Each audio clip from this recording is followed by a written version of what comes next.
There once was a bat named Flappy, and his only thought both day and night was simply to hang upside down in a giant old oak tree in a place called Grosvenor's Court. He liked looking at the world this way because he thought it gave him a different perspective. But hanging upside down also gave him acid reflux, and since he didn't have any type of medical insurance, mainly because he was a bat and he was ineligible for any of the many prescription remedies that were out there on the market, all he could do was suffer with his condition. He would hear all the stories told by nearby picnicking hypochondriacs about all the miracle drugs they would take to alleviate their illnesses, and he dreamed of someday also being able to visit a pharmacy and perhaps shoplift some of these wonder medicines for his own use. Flappy knew that getting his hands on any sort of medicines would be a long shot, but he kept his options open. Flappy also longed for the day when he might be able to give his esophagus a break from all the caustic digestive fluids, even if just for a little while by perhaps flying around somewhere in a more upright position. But he had never flown before, and thus flying would be a totally frightening and unknown experience for him as well. He would watch other bats, birds, bees, dragonflies, butterflies doing just this, flying, but he could never personally bring himself to try it out for himself. In the meantime, Flappy continued to hang upside down in the giant oak tree in Grosvenor's Court as the harsh stomach acids ate away at his tender throat lining. One day, however, Flappy decided that he couldn't live the rest of his life clinging to the side of a tree with acid and saliva backing up into his throat, sometimes dribbling down and staining the ancient bark of the giant old oak tree that was his home. He wanted to do something for his confidence and his acid reflux. There was a great big old acid reflux-free world out there, and he was determined to see it for himself. Finally, after much thought, Flappy gathered up all his courage and decided to take a chance. He let go of the giant old oak tree that had been his home and his safety blanket for the better part of his young life, and he began to free fall.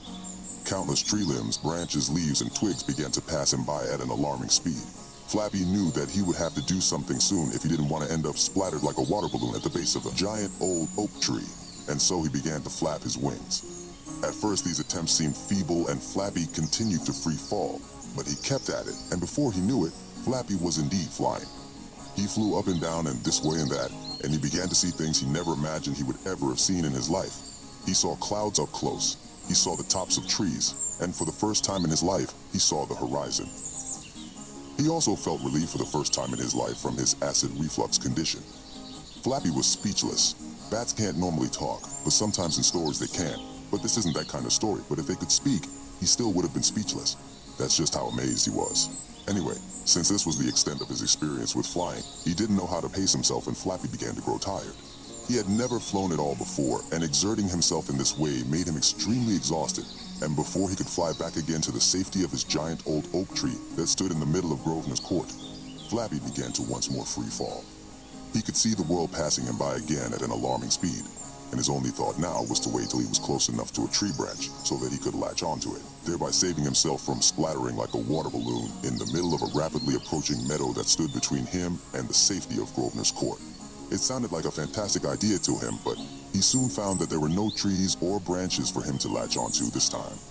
He had traveled too far from his home, and down he continued to plummet until suddenly, from out of nowhere, Flappy saw himself headed straight for the open mouth of a hungry cat. And then, with a deafening gulp, Flappy was no more. He had become a meal for Fluffy the feral cat that stalked the outskirts of Grosvenor's Court, looking for opportunities just like this one. Fluffy slept soundly that afternoon, sparrows and starlings safe just a few feet away. They pecked and scratched at the ground and sang happy tunes, knowing that Fluffy wouldn't be chasing after them, especially now that she had a nice meal in her belly. They could give a bat's ass about what happened to poor old Flappy. As long as they lived to sing another day, that's all they cared about. And the moral of this story, if there even is a moral to this story, is, if you've seen one cloud, you've seen them all. And sometimes it's better to live with a little acid reflux than to end up getting eaten by a cat.